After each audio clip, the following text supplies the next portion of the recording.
बेचारी बहू। सरिता की शादी एक अच्छे परिवार में हुई है। उसका पति रोहन उसे बहुत प्यार करता है।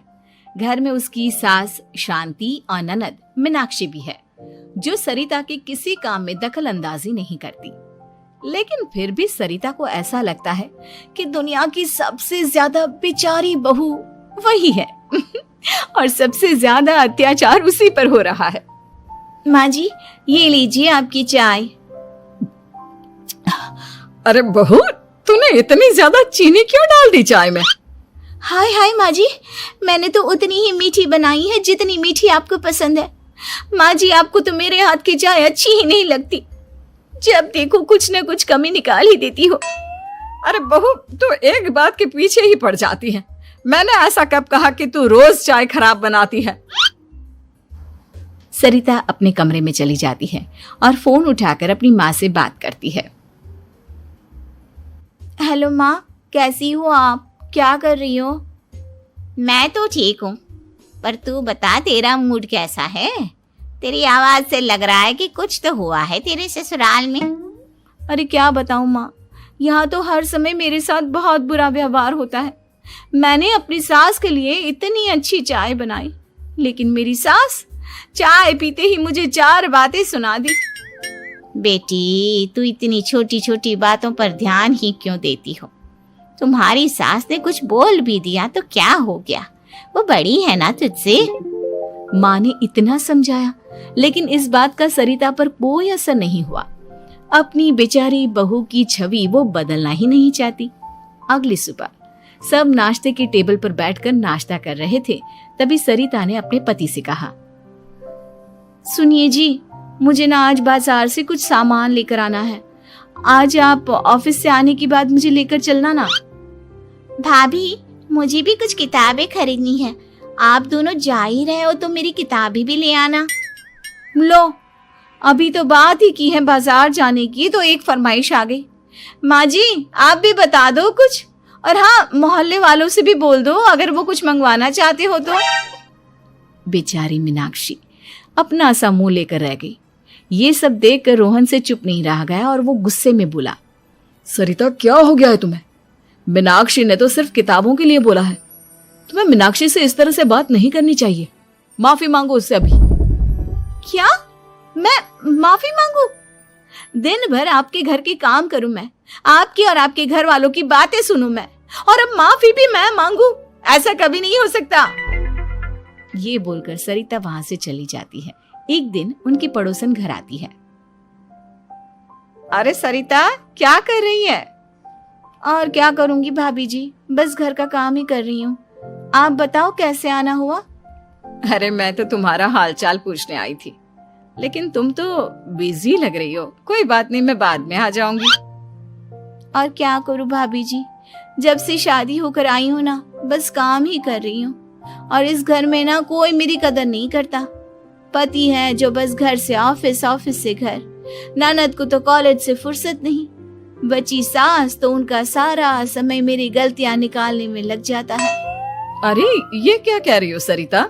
तुम्हारी सास तो पूरे मोहल्ले में तुम्हारी तारीफ करती फिरती है कि तुम बहुत अच्छी हो, पूरा घर तुम्ही ने संभाल रखा है। हाँ तो क्या हुआ, इसमें गलत क्या कहती है? सच्ची तो कहती है। मेरी मर्जी के बिना इस घर का पत्ता भी नहीं हिलता। शाम को जब रोहन घर आया तो उसने सबसे कहा, कल हम सबको मौसी जी के घर जाना है, उनकी बेटी की शादी है। सब अपनी अपनी पैकिंग कर लो, सुबह होते ही निकल जाएंगे। और सरिता, तुम कान खोलकर सुन लो, वहां जाकर किसी की बुराई भलाई शुरू मत कर देना, नहीं तो मुझसे बुरा कोई नहीं होगा। हाय हाय जी, आप तो ऐसे कह रहे हो जैसे मैं सुबह शाम सबकी बुराई करती फिरती हूँ। आज तक कोई कह नहीं सकता कि मैंने किसी की पीठ पीछे किसी के बारे में कोई बुरी बात बोली हो तो। अरे बस बहू, बात को और ज्यादा आगे मत बढ़ा। हमें सब पता है तू हमारे साथ क्या व्यवहार करती है। ये बात घर तक रखना, शादी में किसी को कुछ मत बोलना, नहीं तो सब कहेंगे कि शांति की बहू कितना बोलती है। हाँ हाँ, सब कुछ तो मैं ही बोलती हूँ ना। आप लोग तो हर समय फूलों की बारिश करते रहते हो मेरे ऊपर। सारी गलती मेरी है जो मैं इस घर में आई। सबका कितना ध्यान रखती हूँ, लेकिन फिर भी मेरी तो आप लोगों की नजर में कोई कदर ही नहीं है। अगली सुबह सब लोग मौसी जी के घर पर चले जाते हैं। वहां पर शादी का माहौल होता है, सब जगह चहल पहल होती है, बहुत सारे मेहमान आए हैं। सरिता को वहां बहुत अच्छा लग रहा है। वो अपने मन में सोचती है, यहाँ कितना अच्छा लग रहा है, कितनी रौनक है। मैं यहाँ किसी से ज्यादा बात नहीं करूंगी। अगर मेरे मुंह से कुछ ऐसा वैसा निकल गया तो रोहन जी तो मुझसे गुस्सा हो जाएंगी। सरिता ये सब सोच ही रही थी कि वहां रोहन की कजिन साक्षी आ गई और सरिता से बोली, आप सरिता भाभी हो ना? जितना आपके बारे में सुना था आप तो उससे भी ज्यादा सुंदर हो। हाँ वो तो है, मेरी सुंदरता की तारीफ सब करते हैं। मेरे मायके में तो सब यही बोलते हैं कि रोहन जी की किस्मत बहुत अच्छी है जिन्हें मैं मिली। लेकिन आप कौन है? मैंने आपको पहचाना नहीं। मैं रोहन भैया की कजिन हूँ। आपकी शादी पर नहीं आ पाई थी ना, इसलिए आप मुझसे मिली नहीं कभी। शांति मौसी और मीनाक्षी आपकी बहुत तारीफ करते हैं। क्या कहा तुमने? मेरी तारीफ? कभी नहीं। मेरे ससुराल वाले कभी मेरी तारीफ कर ही नहीं सकते। मैं इतनी अच्छी हूँ, मेहनती हूँ, लेकिन उन्हें तो मेरी कदर ही नहीं। सारा दिन घर का काम करती हूँ, फिर भी मेरी सास ना मुझे सुनाती रहती है और पति भी मेरी सास की साइड लेते हैं। ना कभी बाहर ले जाते हैं, ना कहीं घुमाने।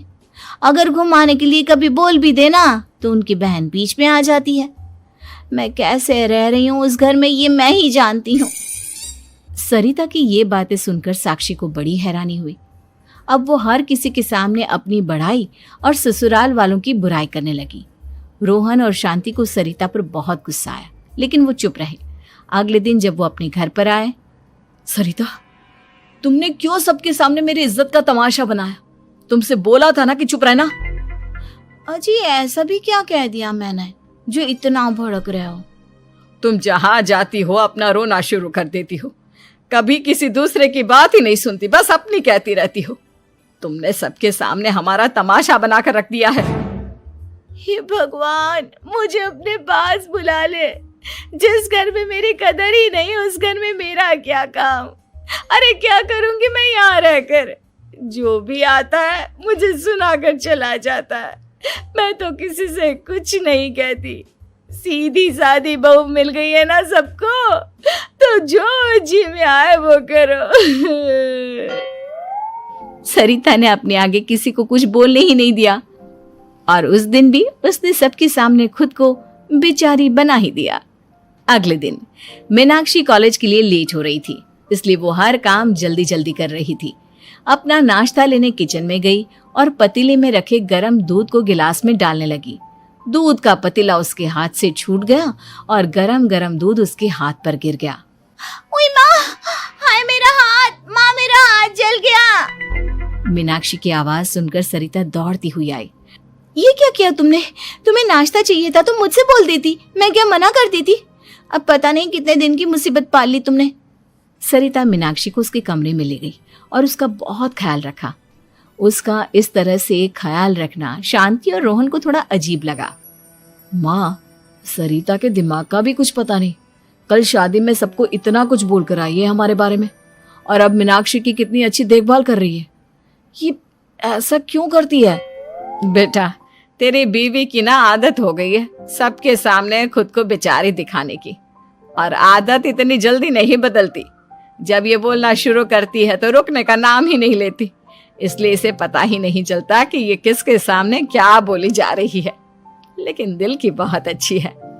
हमें भी अपना दिल बड़ा करके ये जैसी है इसे स्वीकार करना चाहिए।